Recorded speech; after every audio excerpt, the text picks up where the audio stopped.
Assalamualaikum warahmatullahi wabarakatuh. Salam sejahtera buat kita semuanya. Perkenankanlah nama saya Dr.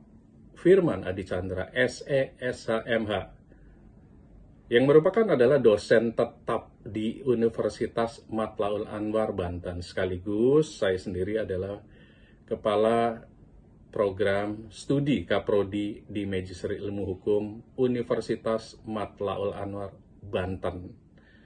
Pada kesempatan ini, saya ingin menyampaikan pernyataan diri dosen sebagai bentuk tridharma dalam bidang pengajaran dan juga sebagai salah satu syarat untuk mengikuti sertifikasi dosen atau Serdos tahun 2025. Sebagai dosen tetap, saya mengampu beberapa mata kuliah. Salah satunya adalah etika profesi hukum.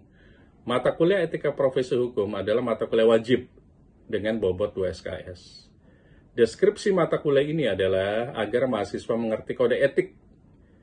Kode etik, etika profesi hukum, serta ada hukum di atas hukum.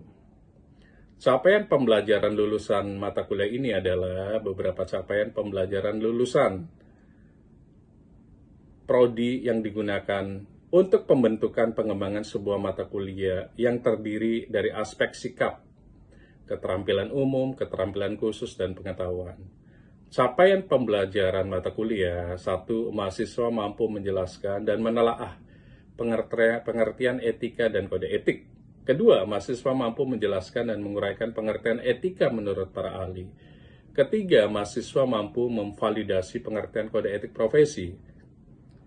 Berikutnya, mahasiswa mampu merancang dan menguraikan etika advokat, paralegal, serta Dewan Kehormatan. Kemudian mahasiswa mampu mendiferensiasikan etika profesi, polisi, jaksa, hakim, dan lembaga etikanya. Metode pembelajaran pada mata kuliah etika profesi hukum adalah hibrid, yaitu tatap muka dan online, dalam bentuk small group discussion, role play, and simulation, cooperative learning, dan collaborative learning. Mahasiswa pada saat kuliah seperti layaknya talk show, membahas materi-materi yang viral dan terbaru dan up to date. Di sana kami sebagai dosen pengampu itu sebagai host dan pengawas agar diskusi tersebut menjadi diskusi yang konstruktif dan produktif, sehingga mahasiswa mengerti bahwa etika profesi itu sangat penting di Indonesia. Kemudian berikutnya adalah bobot penilaian. Bobot penilaian terkait mata kuliah ini ada 4. Pertama, pasti kehadiran. 2, tugas. 3, UTS. 4, UAS. Kehadiran memiliki bobot 20%, tugas 20%, UTS 30%, dan UAS 30%. Demikianlah pernyataan diri dosen di mata kuliah etika profesi hukum. Dan sekarang kita lihat sistem pengajaran offline-nya tatap muka. Silakan. Oke, Assalamualaikum warahmatullahi wabarakatuh. Waalaikumsalam warahmatullahi wabarakatuh. Oke, jadi hari ini ada 2 mata kuliah yang memang diaku oleh saya. Pertama adalah etika profesi hukum. Yang kedua adalah terkait dengan saya berbahas saling keterkaitan antara etika yang kita sebut sebagai etikabilitas. Setiap profesi, apalagi profesi hukum, pasti memiliki sebuah kode etik. Dan kode etik mayoritas unwritten, tidak tertulis. Karena kalau sudah tertulis, sudah bukan kode etik. Bagaimana kita saling menghormati antar teman, di keluarga berarti antar anggota keluarga, antara istri, suami, dan anak. Itu kita ngomong hukum positif, memang ada undang-undang KDRT dan lain-lain, termasuk Undang-Undang Nomor 1 Tahun 2007. Tapi etika itu bagaimana? Ada hukum di atas hukum. Saya selalu mengatakan ada hukum di atas hukum. Hukum di atas hukum itu terkait dengan hal-hal yang unwritten, mulai dari norma, mulai dari dogma, mulai dari kepatutan, mulai dari kesopanan. Apakah kita tega misalnya melaporkan ibu kandung kita terkait hal-hal yang sifatnya harta benda, waris yang tidak dibagi, penggelapan? Memang secara hukum ada. Pada saat orang tuanya meninggal, anak itu berhak dapat warisan. Cuma etisnya ini. Nah, kita mulai dari etika sih. Kenapa nggak nunggu semuanya meninggal dulu baru ngomong warisan? Tapi ada pendapat-pendapat ulama, pendapat ahli hukum harus dibagi pada saat bapaknya meninggal. Kalau dibagi, istri tersebut hanya dapat 1/8. Kemudian kita tega, ibu kita mendapatkan 1/8. Nah, ada anak yang tega. Saya pernah handle kasus di Aceh, sampai saya diinterview banyak media, termasuk Trans Metro, yang akan laporkan ibunya rumahnya mewah di Aceh. Karena satu-satunya harta tersebut adalah rumah tersebut. Nah, yang melaporkan adalah PNS. Anaknya ini PNS melaporkan ke pengadilan terkait dengan perbuatan melawan hukum belum dibaginya waris. Secara hukum positif benar, tapi secara etika tidak benar. Jadi ada hukum di atas hukum. Kemudian terkait dengan profesi hukum, yang ini semua profesi hukum itu ada. Kita sebut paralegal, mulai dari yang paling bawah itu sebagai asisten advokat. Itu ada kode etik. Advokat ada kode etik, polisi ada kode etik, jaksa ada kode etik, hakim pun ada kode etiknya, dan badannya sudah ada. Yang namanya lembaga kehormatan. Semua profesi hukum ada lembaga kehormatan.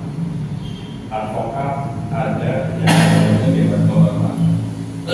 Meskipun ada rancu di dalam advokat, saya itu bukan menyalahkan kenapa sih ada loka yang sangat banyak. Nah, kalau loka banyak nanti ujungnya ke sini di mana? Kenapa orang tidak boleh jadi advokat? Nanti saya tanya lagi. Kenapa orang tidak boleh jadi dokter? Kan ada aturan-aturan. Masa kita semuanya harus jadi dokter? Kan gitu. Masa semua orang harus jadi advokat? Hakim selesai pensiun jadi advokat. Polisi selesai pensiun jadi advokat. Semuanya jadi advokat. Karena tidak ada yang namanya pensiun kalau di advokat tersebut.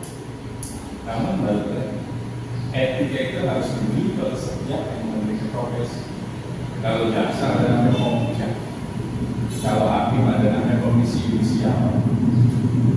Nah, bagaimana kita bisa menjaga marwah itu adalah bukan dari itu.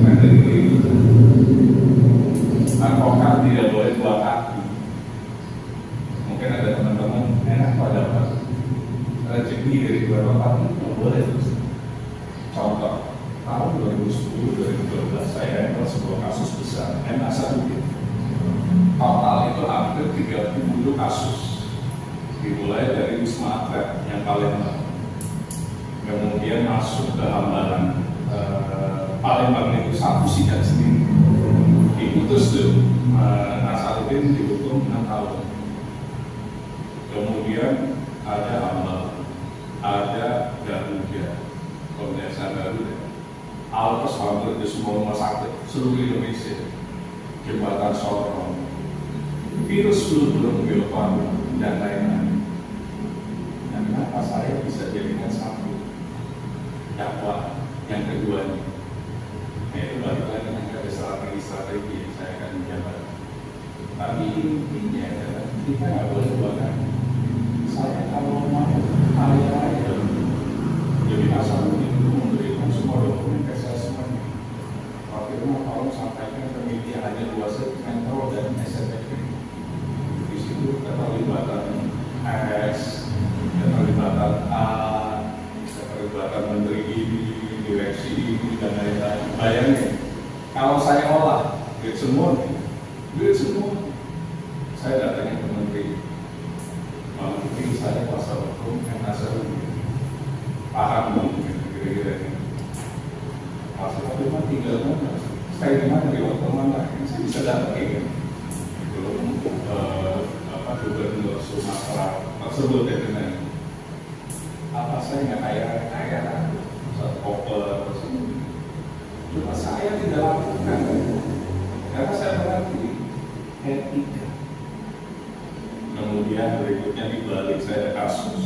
kita ketemu sama lawan, disiapin hotel, disiapin restoran, saya pergi ya sudah, berarti saya beli lagi ke bandara. Tambahkan saja, pertama, Amerika, Singapura, dan Indonesia itu berbeda sistem hukum.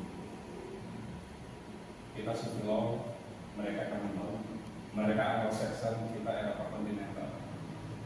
Itu harus dimaknai. Kemudian, lokus itu kalau kita maknai adalah lokasi tindak pidana penipuan. Kalau manual tradisional itu gampang, misalnya di London dengan transaksi. Tapi kalau IT harus dilihat lagi, ditambah kompetensi absolut dan kompetensi relatif. Bisa masuknya kalau dilaporkan ke Mabes Polri. Di Mabes Polri ada namanya divisi militer. Itu apakah tidak melibatkan itu nanti ujungnya dari Interpol. Jadi masing-masing ini saya tidak bisa menyalahkan. Saya anggap karena kita masih preambul, masih diskusi, sebenarnya benar semua. Tinggal nanti pada saat faktanya, kalau salah tinggal berubah lagi. Misalnya bikin LP di Singapura, bikin LP di Jogja, bikin LP di Jakarta, bikin LP di Mabes Polri. Kalau salah kan tinggal berubah saja, karena bisa jadi apa yang kita sampaikan, kita yakini satu. Tapi ditambahkan di situ supaya apa? Kita punya pengetahuan yang lebih luas gitu. Oh Singapura, Anglo-Saxon, oh Indonesia, Eropa kontinental, gimana ini? Akhirnya belajar gitu. Di Singapura itu ada pengacara. Kenapa nggak kita diskusi sama pengacara Singapura? Misalnya? Karena bisa jadi si orang Indonesia yang ada di Singapura itu mengkuasakan ke pengacara yang ada di Singapura. Nah nanti kerjasama, nanti pengacara kan ada yang sinergi antara pengacara WNA dan pengacara WNI. Kasusnya di mana? Ini ada kasus di Singapura. Fakta dan teman saya menjadi saksi ahli ke pengadilan Singapura. State of Singapura. Jadi datang sampai ke Singapura. Artinya apa? Meskipun sistem hukumnya berbeda, tapi fundamental hukum itu relatif sama. Ada dua bentuk saja, pidana dan perdata yang nanti pidana korupsi, ada KDR dan lain-lain. Perdata ada transaksi, ada perkawinan, ada PNH, ada tanah, ada kepailitan dan lain-lain. Jadi semuanya berpadu, tapi kutubnya sama, baik Eropa kontinental ataupun Anglo-Saxon, sama-sama dua itu pidana dan perdata. Gimana diberi jawab saja? Kalau BPN berarti kasus-kasus perdata gitu. Mungkin intinya itu, dan teman-teman dari dua makna kehidupan, cybercrime, teknologi hukum, dan integritas, kuatkan untuk diri kita sendiri. Bagaimana kita bisa dipercaya keilmuan kita oleh orang lain, oleh tetangga kita dan lain-lain. Dan disitulah dua kunci tadi, kita harus memiliki etikabilitas dan kita harus mengerti konteks hukum apapun, baik yang terkait dengan IT, terkait dengan perbankan, terkait dengan kesehatan, terkait dengan kehutanan, terkait dengan pertambangan. Dan itu hukum semua. Makanya hukum adalah ilmu kehidupan di situ sebenarnya. Jadi pada saat kita di DPR, di kepolisian, di Kementerian Dalam Negeri, di mana sebenarnya korelasinya hukum semuanya. Dan semuanya ada produk hukum. Termasuk DPR, ada RDP, dan lain-lain, komisi-komisi terkait itu peristiwa hukum di situ semua. Jadi belajarlah ilmu hukum sampai kita tidak mengerti lagi, karena setiap orang punya persepsi masing-masing. Dua lawyer, dua kepolisian, persepsinya berbeda untuk sebuah kasus. Nah kita harus memaknai kalau memang ternyata teman kita benar menurut Adegium Fox, Populi Fox, jadi kita harus amini itu. Karena demokratis, tidak mungkin misalnya kita menganggap kita lebih hebat dibanding teman kita dalam satu tim, atau lawyer dalam satu tim. Bisa jadi lawyer ini yang terbaik, karena diamini oleh ahli hukum lainnya, alat bukti lainnya, termasuk saksi dan ahli. Jadi harus amini di situ. Fox, Populi Fox, suara rakyat, suara Tuhan. Itu mungkin materi hari ini terkait dengan yang namanya mata kuliah isu hukum yang teknologi dalam hukum. Semangat untuk kita semuanya. Yakin usaha sama. Bismillah. Mungkin itu saya tutup. Assalamualaikum warahmatullahi wabarakatuh.